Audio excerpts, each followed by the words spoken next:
this video, we'll be going through the 3 big mistakes that I see beginners make all the time in their art and how to avoid it. Now, the problem with a lot of these mistakes is that you often won't even realize that you're making them. And instead, you'll feel that you're having some kind of problem with your art, either while you're drawing or when you finish making a piece, only to feel that it's off or nothing like you imagined. So for each of these 3 mistakes, we'll first go through the problem you might be having with your art if you're making a mistake, what the mistake is, and most importantly, how to fix it. By the way, if you're new here, hey, I'm Ori. I'm an artist that's worked with various companies and also won an award in the Honkai Star Rail Creator Competition. And on this channel, I make videos that's all about exploring how we can level up both our art and ourselves.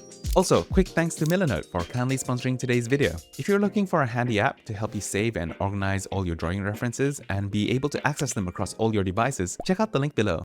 Alright, let's get on to the first mistake. So, if you were anything like me when I first started, you might have encountered the problem where you're just sketching the head and you're kind of like, ooh, that looks kind of nice. Now let's try adding a body. And oh god, what just happened? Let's call this problem floating head syndrome, where you can kind of draw heads okay, but you pretty much feel lost and confused as soon as you have to draw something below the neck. So you end up either avoiding it altogether or attempt to draw it, but it ends up looking really awkward or weird. So this kind of just makes you want to leave the body vague, incomplete, or completely missing, which results in just a floating head on the page. So what exactly causes this? Here's the thing, when you draw, you should be going through broadly 3 steps. The first is the idea step, where you're loosely putting down the overall silhouette and shapes of what you want to draw. When drawing a character, this is basically putting down a very loose mannequin and pose of what you have in mind. Next is the structure step. This is where you're thinking in simple 3D forms and figuring out how the structure of what you're drawing works. Lastly, you have the render step, where based on the structure that you figured out, you're basically just drawing the more polished version on top with all the details like the hair and the clothes and all that. The mistake is that most beginners basically just want to quickly do a nice drawing and add in all the details because it's the most fun part. So they either rush the first 2 steps or skip it completely and just go straight into step 3. And I totally get it, because as artists, the part where we get to just simply render and make things look nice is what we love the most about art. But that's what leads to problems like the floating head syndrome, because if you don't plan out the rest of the body along with the head when you draw it, when you want to add it later, you're pretty much just guessing what the body should look like from memory. And chances are, if you're a beginner, you haven't done enough practice on drawing the figure to be able to actually draw the body on the fly yet. Also, one thing you only really start to understand and appreciate once you reach an intermediate level is just how important the structure step is, because the structure is the foundation for a good drawing. So you'll often see a big improvement in the quality of your art when you start focusing on improving your ability to understand and draw the structure. As a beginner, one of the most important things you should do to help you figure out the structure is to use references. Now, when I first started drawing, I actually avoided using reference, because I thought that real drawing was supposed to come purely from your imagination, and that an artist should be able to visualize everything in their head and draw it all without help. I also thought that since I wanted to make original art, I shouldn't be looking at other people's work at all while drawing. But in my quest to get good at art, I started diving really deep into the science and research about how we get good at a skill like drawing, and I came across a very interesting concept called the zone of proximal development. Let's call it the growth zone for short. Basically, when it comes to learning any skill, you can think of your current ability as being split into 3 levels. Level 1 is what you can already do by yourself without help. Level 2 is what you can do with help. And level 3 is what you can't do yet, even with help. Level 2 is actually where the growth zone lies, and it's where learning happens the fastest. Because when we draw things in our growth zone, we are pushing the limits of our current abilities, and this expands our level 1 circle, which is what leads to real improvement over time. This is why no matter where you are in the art journey, you want to use references to help you draw the things you can't draw, like the body if you're a beginner. And if you already have experience drawing the thing, you can still use references to help you draw it at an even higher level. I use references, everyone I know who draws well uses references, and the most respected artists throughout history all use references so they could keep creating things at a higher level. And we actually have it easier than all the other artists in the past, because before the internet and computers, you'd basically have to hire a person to model for you and make your own references that way. But now we can easily find photos online and even use 3D posing models. Alright, so to fix floating head syndrome, here's what you need to do. First, get references, and ideally we want photo references. Photos have the most accurate information for learning the body structure and details. In fact, I would even recommend you start by practicing to draw the whole body by just trying to copy an exact pose from photo reference first, before you try and draw an original piece. And the steps for doing those are: first, analyze the reference by breaking the body down into simple forms like boxes and cylinders. Then add contour lines to map out the 3D form. Once you've analyzed your references, you can then start putting down the idea of the pose you're drawing. Then erase it lightly, and on top of it, you can start drawing the structure of the head and the body. As a beginner, you want to stick closely to the reference you analyzed to help you out, as it's really hard to change the pose of the body and draw it from a different angle if you haven't practiced it before. Once the structure is in place, you can then go to the render step and draw the more detailed version on top. And if you're planning to draw the clothes, I also recommend that you analyze and break it down first before you draw it. The tip here is to figure out where the cloth is being pulled by the body, as that will determine how the wrinkles form. If you have the problem that the body looks off when you try to draw it, you are probably making the second big mistake beginners tend to make, which we will cover later in the video, so stick around. Places I recommend for finding photo reference are Google and Pinterest, and if you need copyright-free reference, I recommend Unsplash.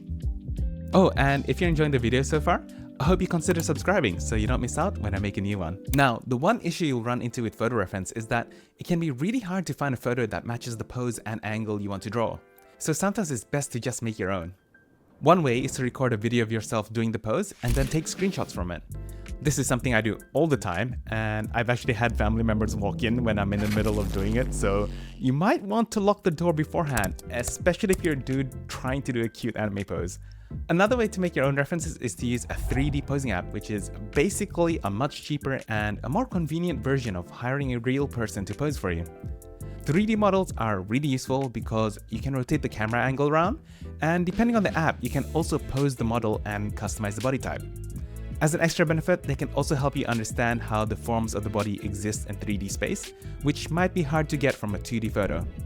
You can use 3D models exactly the same way you would a photo reference, but do keep in mind that they can lack a lot of the details of the body, and they don't have any clothing information, which is why I recommend that you still get photo references to help let you know what it would actually look like in real life. Thankfully, because you can rely on the 3D model for the posing information, the photo references you find don't have to be in the exact pose or angle, which makes it easier to get. Also, getting art references from an artist or style you like will also be helpful, and you can think of it like a stylized version of photo reference.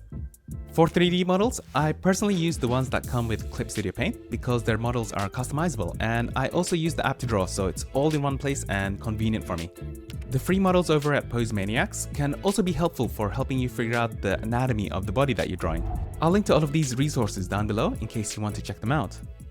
Alright, let's move on to the second big mistake. So let's say you're now doing the right things. You're getting references and analyzing them, you're using simple shapes, you're drawing the structure, and you're drawing the body. But then this happens. Oh god, what have I just created? Part 2. And your character ends up looking weirdly short and stubby, or oddly tall and stretched out. Like, something's off, but you can't quite put your finger on it. The problem here is that the body proportions are out of whack. And the mistake that causes it is that beginners often either don't know or forget to apply the right body proportions for the character they're drawing. And so the solution is actually simple. First of all, if you're drawing fan art, get a reference image of the character you're drawing, preferably in a standing pose. And if you're drawing an original character, find reference of a character that has a similar body type to the one you're drawing. For the sake of this example, let's say I'm trying to draw the body type similar to Ira here. Okay, here's how to measure proportions. The first step is to make a copy of the head and make a line at the chin and one at the top of the head. This gives you a unit of 1 head's tall, which you'll use to measure the rest of the body. Next, make a copy of the head and stack it underneath. Keep making a copy until you've covered the entire height of the body, which will give you the total number of heads tall the character is. Then note down which part of the body or landmark every one head lines up with. If there are parts of the body covered by clothes and you're not so sure, use 3D reference to help you make an educated guess on how it lines up. Now that you've broken down the proportions of the character, you want to frequently check that the body you're drawing matches up with it. The landmarks you've noted for every one head will come in handy for this. And most importantly, make sure you check your proportions during the mannequin phase before you start adding any details, because it's a lot easier to change the mannequin than having to change a polished drawing where you've already added all the details. Finally, if you're drawing the body from a higher or lower angle, remember that the proportions will get foreshortened. Foreshortening basically means objects look more compressed as they point towards the camera. For example, we have the body here with the arm straight down, but as it turns towards the viewer, it gets foreshortened and the whole arm looks compressed like this. So, compared to a pose like this, which is drawn from a slightly low but overall straight on angle, this pose here is viewed from above and has quite a bit of foreshortening. Now, references can help us a lot when drawing, and one of my favorite apps for organizing and saving them is Milanote, which you can use for free. They are kindly sponsoring this video, and I'm really excited they are because I love using them and I use them all the time. Milanote is a tool for organizing your creative projects, and some examples of how I use them includes character design, like for my VTuber model. When you're designing a character, things can get a bit hectic with all the ideas, notes, inspiration, and design references you end up amassing, so it was very helpful to be able to organize it all and have it in one place like this. I also find the app incredibly helpful for any project that needs you to create a storyboard, like manga, animation, or a video. For example, a few months ago, I made my own VTuber debut PV, and what I initially expected to be a simple project snowballed and became a massive nightmare as I realized I was basically making an anime-like video where I had to script out all the dialogue for the characters, figure out everything that was going to happen visually, and sort out the music. It was very overwhelming, so I found it an absolute lifesaver to be able to just plan everything out visually, part by part, like this. And it generally made the process of piecing together all the different parts a lot less stressful, so I could just focus on the creating. What also makes the app stand out is that you can use it on any device, including your phone and tablet, which makes it perfect if you draw traditionally or on the go, since you can access your references anytime and anywhere. This also means that if you see something that could be great reference as you're scrolling on your phone, you can quickly save it and add it to your board. And if you suddenly have an idea pop up, you can quickly add a note too, so you don't forget it. They also let you add different types of media to the board, like text, images, and even videos, which as a beginner, you might find it handy since it lets you save the link to tutorials and watch it right there in case you need it. You can also easily share your boards with other people, which is incredibly useful if you're working with a client or collaborating with someone else on the project. So if that sounds interesting, you can sign up and use Milanote for free with no time limit through the link in the description. Alright, let's get on to the third mistake, and you know you're making this one if your art falls under the Medusa effect. In Greek mythology, Medusa was a creature who could turn people into stone with a single look. In your art, you might just have this problem if you're okay with drawing the face from the front, but the moment you try drawing it turned towards another angle, it kind of falls apart and doesn't look good. So you end up just avoiding the other angles and only drawing front faces all the time, as if Medusa froze them. And boy did I fall prey to this early on, and in my case I think I was stuck with drawing the same front view face, the same side view face, and the same 3/4 face all the time as if I was copy and pasting them. And I didn't draw any other angles. Basically, the Medusa effect happens because a lot of beginners learn to draw the face by reading some how to draw manga book or tutorial on the internet, which teaches you to draw the face by remembering a formula, typically a circle and these center guidelines kind of thing. Now, I have nothing against formulas, and they can help you get started as a beginner and get you some quick early wins, but they are never a good long-term approach to learning how to draw. The reason for this is because a formula is kind of like a recipe when it comes to cooking. So there was this one time where it was my birthday and I decided to call some friends over for dinner, and I told them I was going to cook for them. And I thought I was actually pretty good at cooking because up until then I had followed some recipes online and made a couple dishes that turned out surprisingly decent. So that night I had the great idea that I was just going to freestyle it and make something up using my own original tastes, because I had obviously proven my cooking skills by being able to follow recipes, right? Yeah, so that turned out to be one of the most awkward birthday dinners I've ever sat through in my life. The dish wasn't exactly inedible per se, but if I had to describe it using an adjective that started with D and E, it would be less delicious and more along the lines. Thankfully, my friends, being the upstanding and nice human beings they are, were too polite to say anything, but you could just feel it through the silence at the dinner table. And that night made it very clear to me that when it came to cooking, I was a cook, not a chef. As a cook, I can follow a recipe, and if I follow the instructions, I can usually make the thing it's meant to make. But if you take away the recipe, I'll become completely lost and disaster happens because I'm pretty much just following the steps without really understanding why those steps work. A chef, on the other hand, understands the fundamentals, the techniques, and how all the ingredients work together. They can create their own recipes, and they can adapt and improvise to make new dishes. And it's the exact same thing with drawing. At the start, it's normal to start off as a cook and follow other people's recipes and step-by-step formulas that you can just memorize. And that's totally fine. It's one of the ways to lower the difficulty bar of drawing and get started. But if you want to really grow as an artist and draw like the artists you admire, you need to have a chef mentality. In fact, if you've been following my content for any amount of time, I want to really push you to become a chef when it comes to drawing. I want you to not just memorize steps, but actually take the time to learn and understand the structure, the form, and the fundamentals behind things.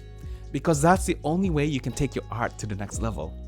Now, if you're interested, I'm in the middle of making a course where I'll be covering those kind of things in more detail.